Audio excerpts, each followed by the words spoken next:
Okay, so this is gonna be a bit of a video diary, a thing, a way for me to explain all of the stuff that I have in this here lovely tome of random things that I've squeezed out of my noggin into a bunch of sheets of paper.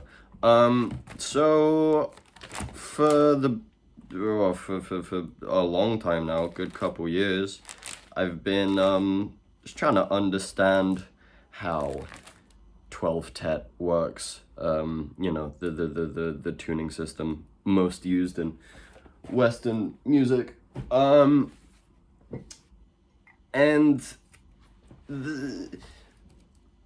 all of the possible notes in 12 TET, it's a finite set. There's only so many different notes that you can play when you have 12 notes to play.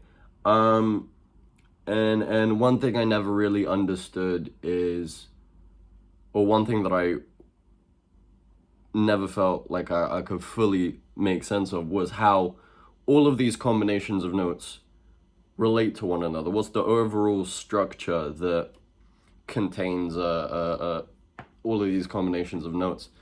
And so, little thought experiment. Say you have a 6-note scale, right? Hexatonic, whatever you want to call it. A scale containing 6 notes that are present and 6 notes that are absent. You could add one of the 6 notes that isn't there to create a 7-note scale, or you could remove one of the notes that is there to create a 5-note scale. If we were to take that kind of logic to its furthest extent, bear with me, you would get a 12-dimensional hypercube. Bear with me. Right, so,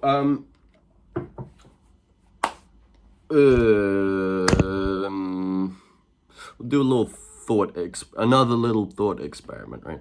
So, say you have a light with no light switch. There's no way that you can change the state of that lamp.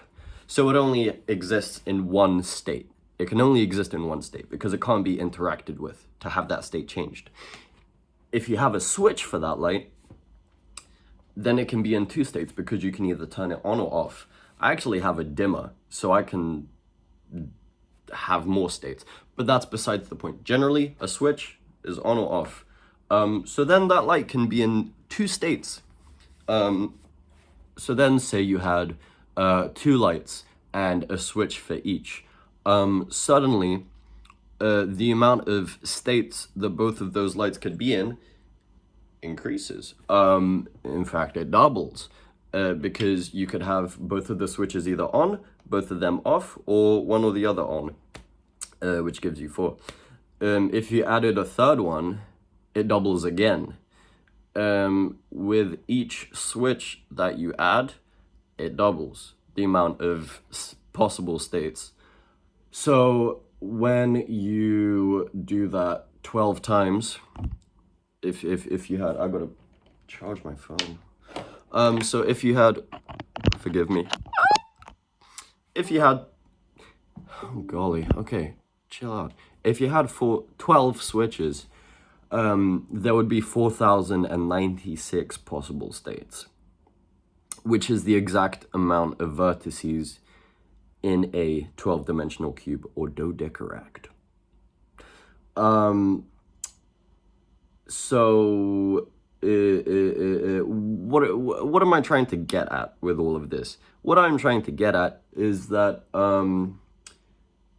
the action of flipping a switch on or off is exactly the same process as adding or removing a note from a scale. You know, you're just switching that note off, or on if you're adding it to the scale. So say you started with no active notes. Say I had 12 lights in this room and they were all switched off. and I can only take one action at a time. That's also important, at least for now. Just simple singular action of flipping one switch at a time. If none of them are on, I could flip any one of them on. So I have 12 options to switch on.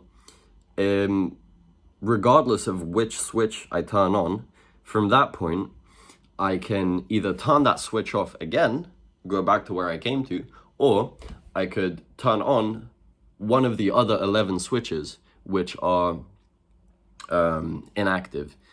So you kind of get a sense of this sort of branching structure where, let's say, okay, I mean, so let's say I have a triad, major triad. Wow, sensational. What if I added another note to that? Now I got a seventh chord. If I added a couple more notes to that, I would have a major scale. So you can navigate this structure by adding or removing notes, and it also becomes clear how certain chords or scales can be contained or derived from other combinations of notes. So say we go back to the major 7 chord. I can actually see that there's a major chord here. Whoa. Okay, but there's also a minor chord.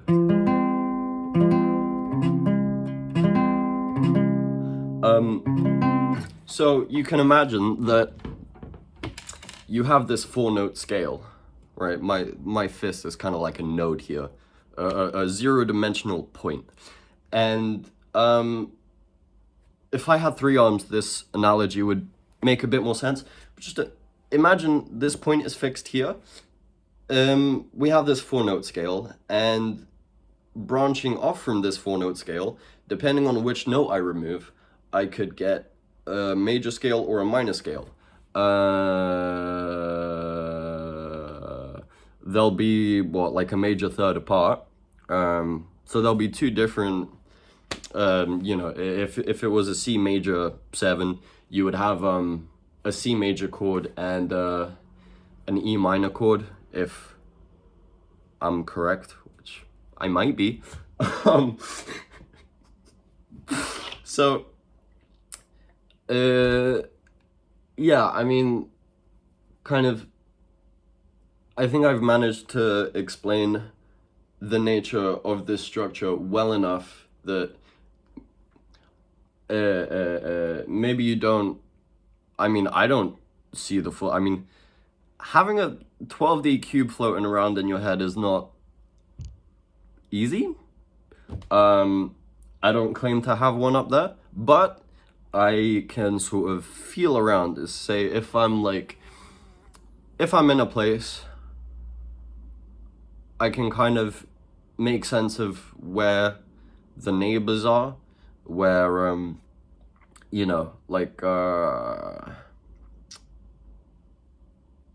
yeah, I guess you can kind of get a sense for feeling around.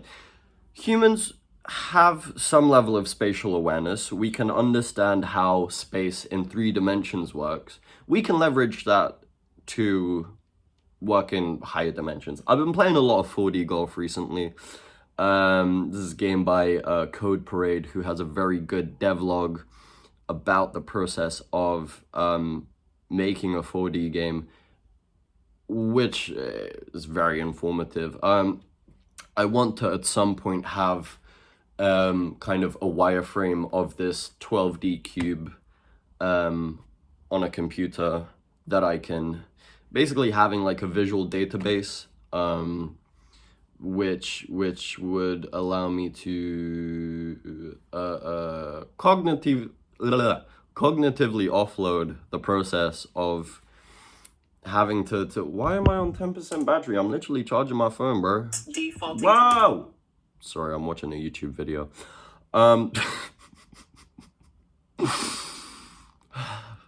Deep breaths. So yeah, that's kind of what I'm up to right now. Main hurdle with that is that I don't know how to code. I'm learning. Right now, I'm learning how to use Python, the snake language, and I got a little bit of Lisp as well. Lisp is cool. But yeah, I guess point is that I want to be able to, I mean, okay, look at it this way. The globe is a physical space. It has landmarks, it has continents, countries, roads, pathways, whatever. You know, it's a space. The 12D cube is a space. And there are points in that space where you can find meaningful things. Like, say, I don't know. I like this combination of notes. And I like it when it goes like this. Maybe even, no. Well, something like that, you know? I like, this, go into this, go into this, go into this, go into this, go into this, go into this. And that's a pathway. That is going from one point to another point to another point to another. A 251 is a pathway in this 12-dimensional space. You're saying, I'm here. Let's see if I can remember how to play a 251. Do it in Lydian. Right, I'm here. I want to go here. And then I want to go here. How do you do that? You got, nearly spilled my coffee. You got these 3 points, and you got to figure out how to get that. You know, there are landmarks. There are, you know, like the 2 whole tone scales are landmarks. There's identifiable places, kind of hubs. You could think of the major scale as a landmark. You could any kind of identifiable, you know, a chord. I mean, there's anything that you deem significant, you can use as an anchor point to go other places. So like, I don't know, I like 159, like just kind of, it's like a 9th power chord. Guitar's a bit out of tune, it doesn't matter. I like adding that note, the flat 3rd, but I don't know, I could add a major 6. Could add I don't know, major 7.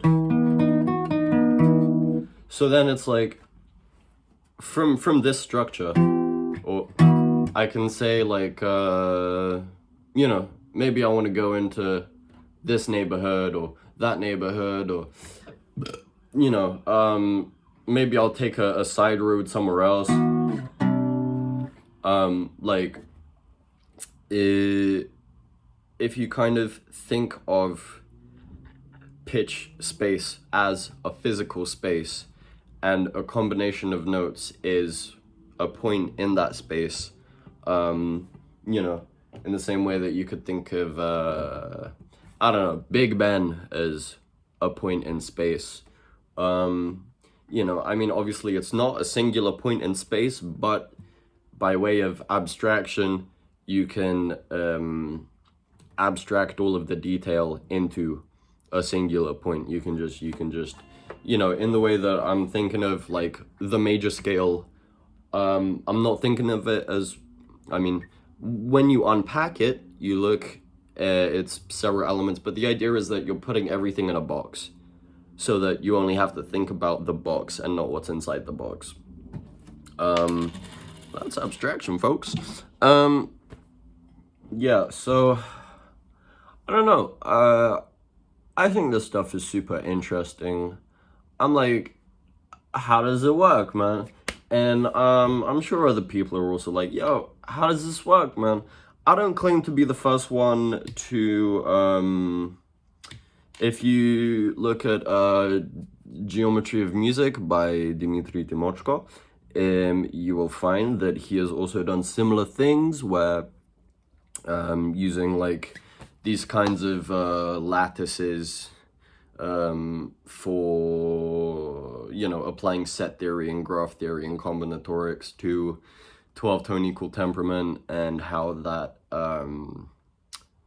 kind of influences voice leading and things like that.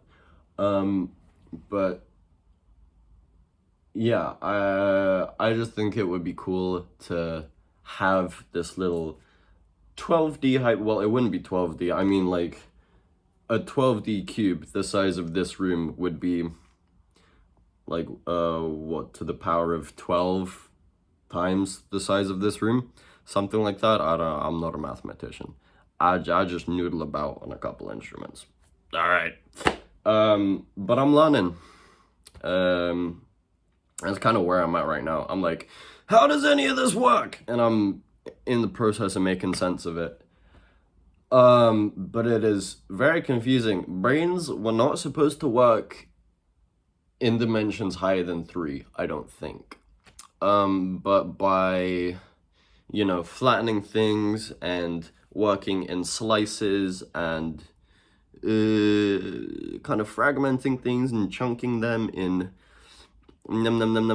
digestible bite-sized segments, then these things kind of start to make sense. Point is, music is very much a choose your own adventure game. There is a map for this adventure. I don't think that map is super fleshed out. I think people have mapped out different parts of it. I think some areas are well documented. Then I think it's very similar to like a pre-map of the globe situation. I don't think there is any one school of thought which has fully mapped out this space, which makes it very easy for people to be like, you don't know anything, buy my thing and then you will know things. And more often than not, they're just trying to get money out of you. That's kind of annoying, because when I was trying to learn stuff, a lot of it was just how do I put this? I don't want to say a grift, but it was more about content creation than education. We'll put it that way. It's very easy to just be like, ha, so you don't know Lydian, huh? Well, here's all of the notes in Lydian, and then here's all of the chords in Lydian, and then and I don't know. That's valuable, but I think treating that as kind of the be-all and end-all of music education, and I don't think it is. I think the issue is that the bar is in hell when it comes to education without a paywall. You can look up, you know, major scale modes on YouTube and probably spend the rest of your life looking at those videos. But I'm more interested in I want to learn the underlying framework that all of these, you know what I mean? How does all of this stuff actually connect? You know what I mean? You've got all of these scales, and you have them. You know, you have a transposition, which is kind of a way of equivalence. You know, this is how we say C major and D major are kind of in the same group of things, but also C major and D Dorian are in a similar group of things. But there's also harmonic minor and melodic minor and all of these things, and it's like, that's awesome. How do these things all like coexist? What's the framework that joins all of these things together? You know what I mean? And I haven't really found any satisfying answers for that just looking at music education. The more I've gotten into things like set theory and combinatorics and graph theory, starts to make a lot more sense. And I think, you know, actually I don't think at all. This whole, like, what, 20 minutes, not a single thought has passed through my brain. It's not entirely true.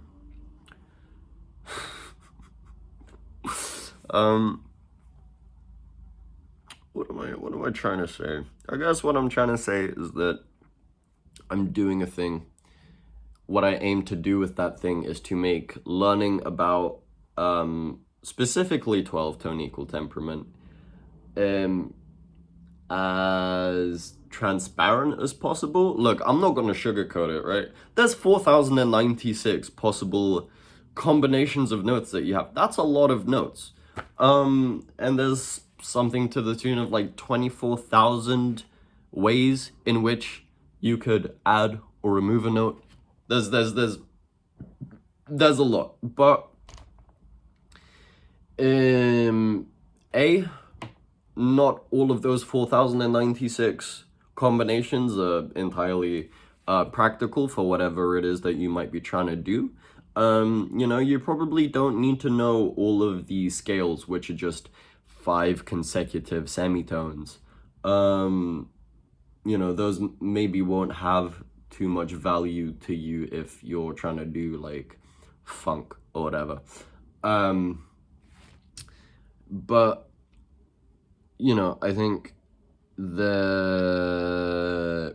it's easier to navigate a space if you have a map of it. And it's important when making maps to consider how much detail is really necessary to serve the purpose of navigation. Because do you really need, I don't know. Let me think about that for a second. If you're trying to get from, I don't know, one part of the city to another, do you need a detailed illustration of every single building, every single road, every single tree, down to the leaf? Nah, not really. You just need to know the pathways and ideally the fastest ones or the shortest ones.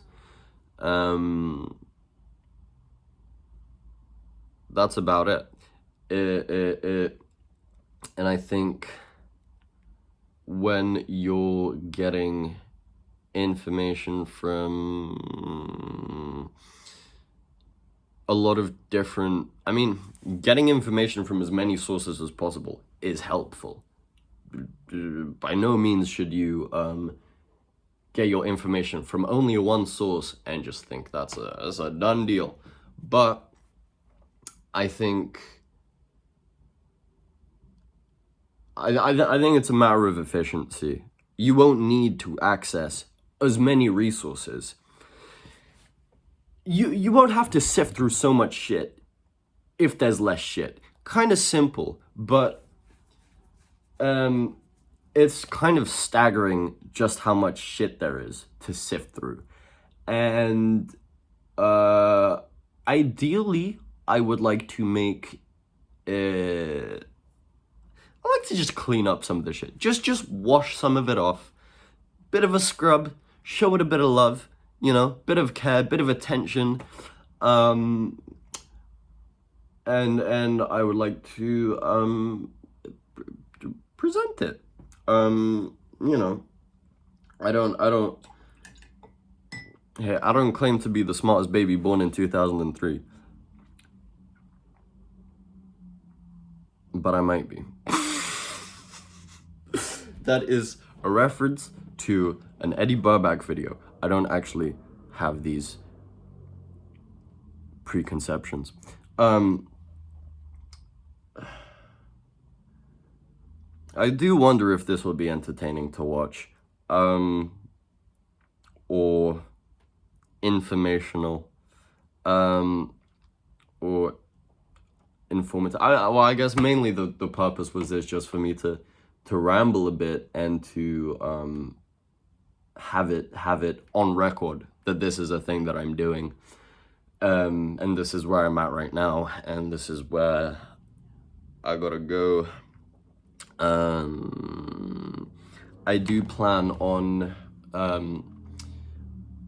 making videos that are more structured, more like prioritizing conciseness and clarity.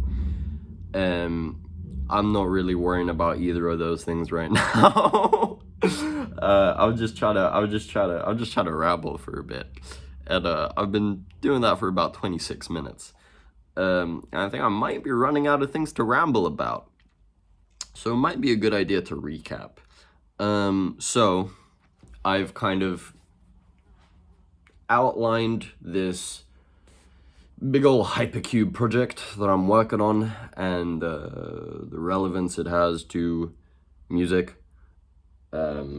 theory, and practice, I guess. I'm learning how to code so that I can, interact with this in ways other than mentally and on paper. And I plan on, making a tool out of it, making a map, so that not only I can navigate it, but also anyone else who wishes to do so. I guess a little like 12 TET atlas, you could think of it as. And a whole bunch of waffle. I don't blame you for putting this on 2x speed if you've even gotten this far.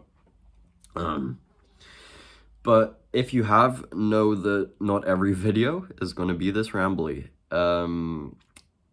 But a couple of them probably will be.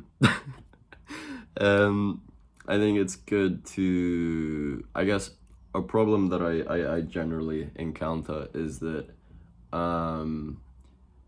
the production value that I would like to have for the stuff I'm trying to do ends up being a barrier to me getting stuff out there.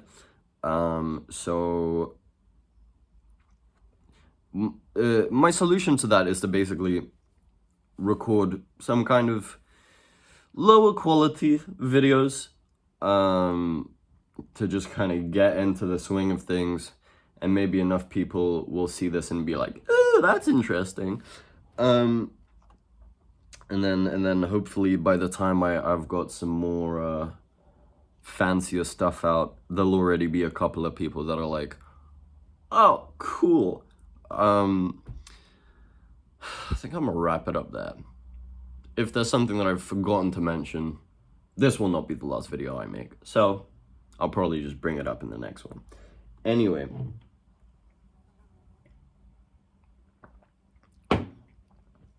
safe travels, friends.